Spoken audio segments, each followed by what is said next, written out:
Hello there, welcome to the Stephen School Alchemy YouTube channel. 15th imbibition of the Green Lion in the Sun Dome, Alchemy of Stephen School. Do not try this at home, not for consumption. If you look closely at the extraction vessel with the number 15 written on the top of it there, it's quite interesting because I've shown this vessel recently before in videos or pictures, either one, and the menstruum was colored vinegar. The menstruum was colored yellow, like the color of liquid gold, and that's quite interesting because the jar has been left undisturbed and now the menstruum is clear. However, the white earth is deposited at the bottom of the vessel, so there's been a color change and a deposit of white earth, which is interesting because if you research the old alchemical manuscripts, some of them talk about a white foliated earth and a yellow oil, and they talk about color changes. So that's an interesting thing there, in my opinion, because I've seen color change in the liquid and the depositing of a white earth. Now, I'm going to do an imbibition in the Sun Dome. So let's go ahead and get prepared for that. Remember, this is Alchemy of Stephen School. Subscribe for updates. Do not try this at home, not for consumption. I'm going to bring the Sun Dome over here.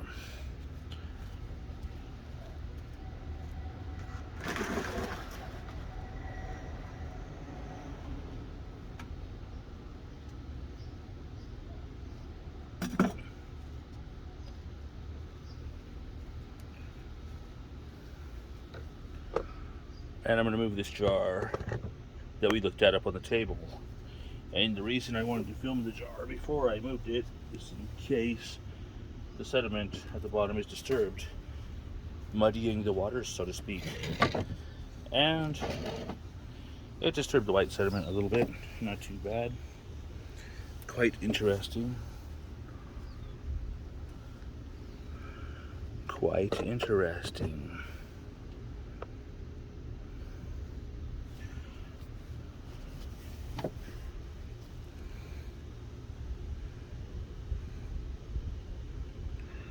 So,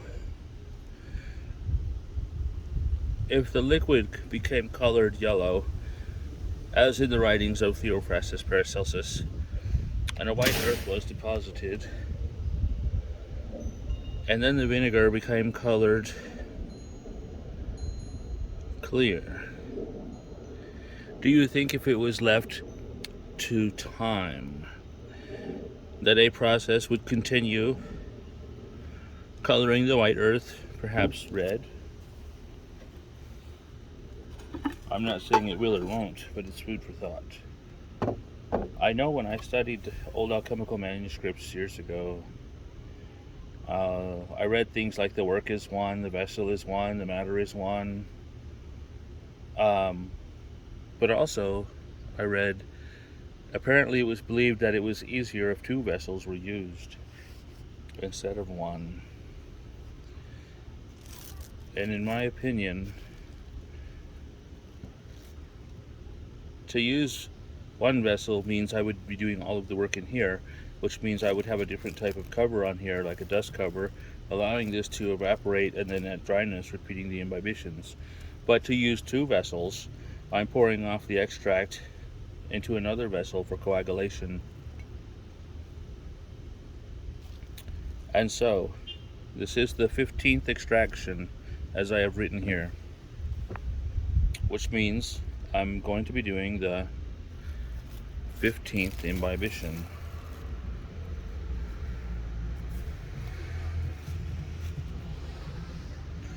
So I'm going to go ahead and proceed to that.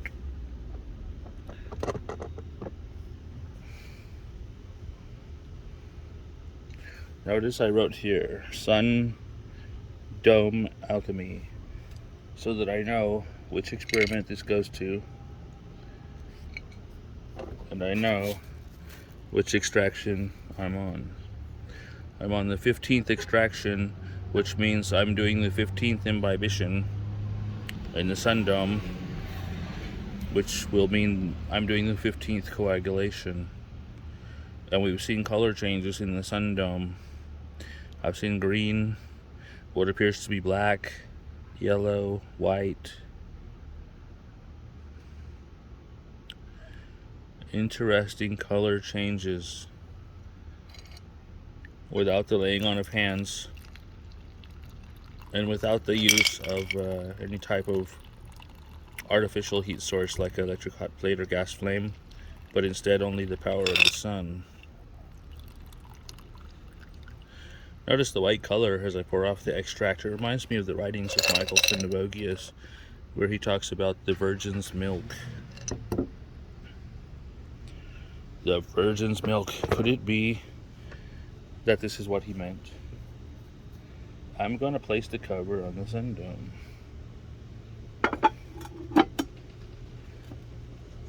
And once again, I'm going to show my menstruum and how I proceed from here to prepare this for the next turn of the alchemical wheel. Alright, here we go.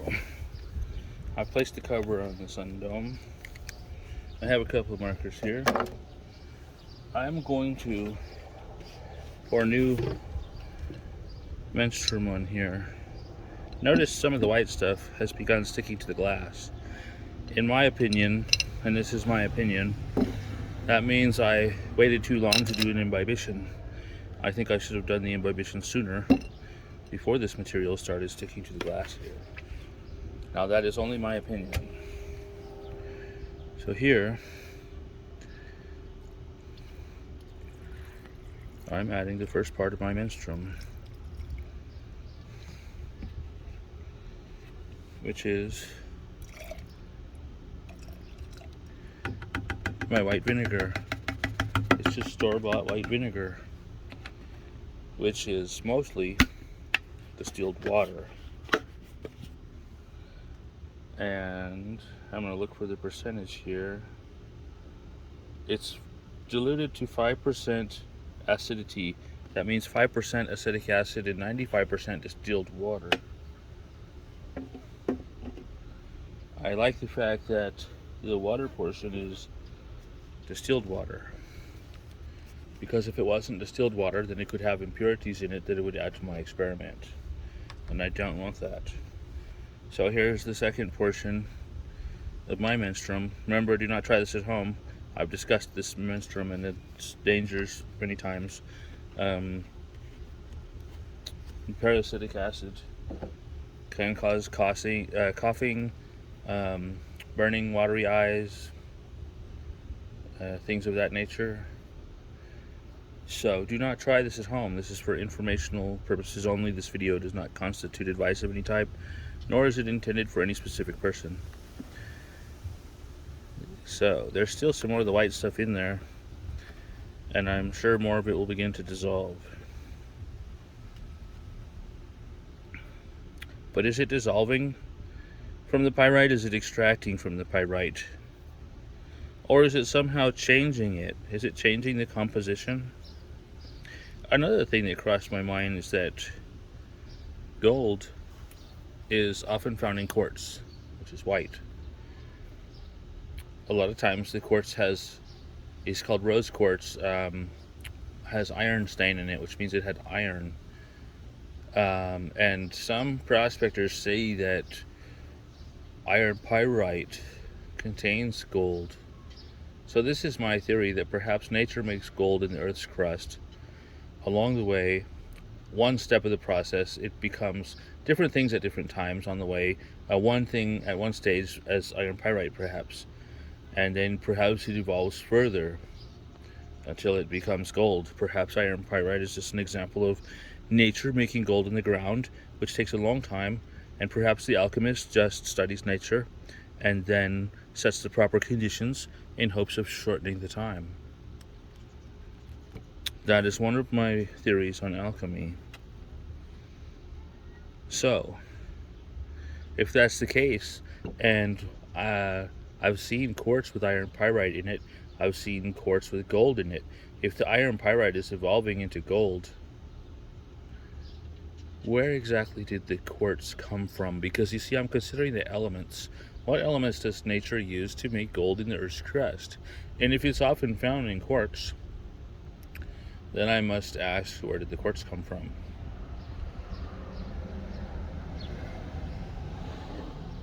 And the reason it's come to my mind is because in my alchemy experiments with iron pyrite, I see the white material develop. And people have spoken of hydrothermal waters and said how gold, in alchemy they say gold dissolves like ice in warm water, in a secret water, because it was this water. And other people in the mining industry have said that the gold veins in the Earth's crust in the rocks, that they formed from hydrothermal water, wherein the gold was in liquid solution in hydrothermal water, and then reverted back to its metallic nature in a solid form. So in seeing the white stuff in this experiment, could it be the beginning of quartz? Could quartz form from this white solution? Is it in a liquid form and then it somehow falls out of solution and coagulates into a dense body? Is that where the quartz comes from? Because the white material that develops in my extraction jars when doing alchemy with iron pyrite, it's quite interesting. Quite interesting, as well as is hydrothermal metallurgy. So, I've got my menstruum in the jar. What I'm going to do is put new plastic over the top. A new piece of plastic, not the old piece of plastic that I already wrote on, because I want to keep track of my experiment. I want to be able to record some information here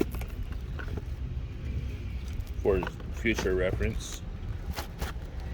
In case years from now I ponder this experiment and want to remember the details. That sometimes happens.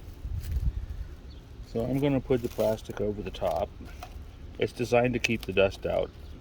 I'm not going to put a rubber band around it because expanding gases need to vent before they crack the glass.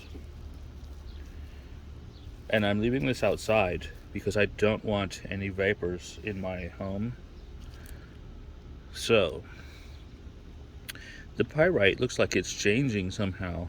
Is it the beginning of a phase transition? Is it changing into the white material? So I have the top covered in plastic. Expanding gases can find vent. And I'm going to place the number 16 on top of this vessel so that I know this is the 16th extraction. There it is. 16. 16th extraction, 15th coagulation in the sun dome. I did clean the sun dome recently. If you notice, I washed it. This is Alchemy of Stephen School, not for consumption. Do not try this at home. Now, I do have another extraction vessel going down here. We can look at it pretty quickly. It's in the first extraction. And we can see the white earth. Also over here, there's a black sludgy material under the white earth. Now that's interesting in my opinion because in the old alchemical manuscripts it talks about blacker than black. In Ripley's treatise on multiplication, blacker than black.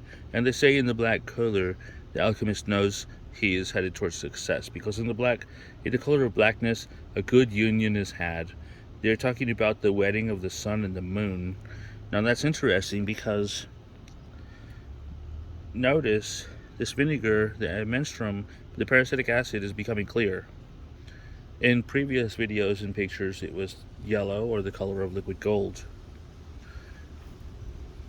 We have a black sludge here, like a dissolved putrefied matter, like putrefaction.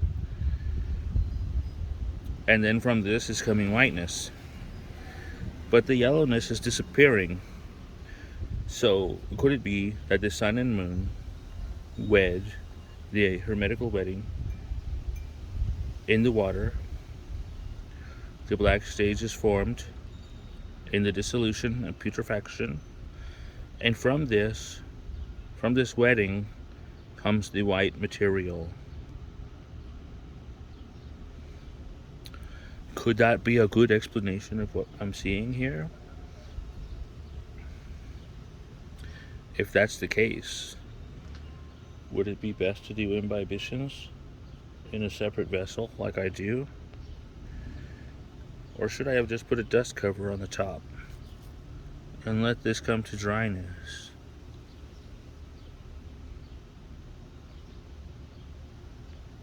It's interesting, but I think that if I was going to do the dust cover and the one vessel, I think I would keep my liquid level much lower so that the material doesn't stick to the glass quite as much in the higher portions. Although if you study like what I call the tree of Hermes, but in alchemy, like old manuscripts, they show ladders for alchemical symbolism, and that's a system of purification where crystallization climbs the side of the glass, right?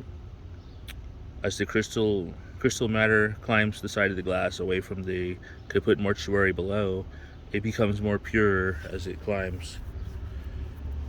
That still may occur. Anyway, this is Alchemy of Stephen's School, not for consumption. Do not try this at home. This video is part of a series. Subscribe for updates. Thank you for watching, and have a nice day.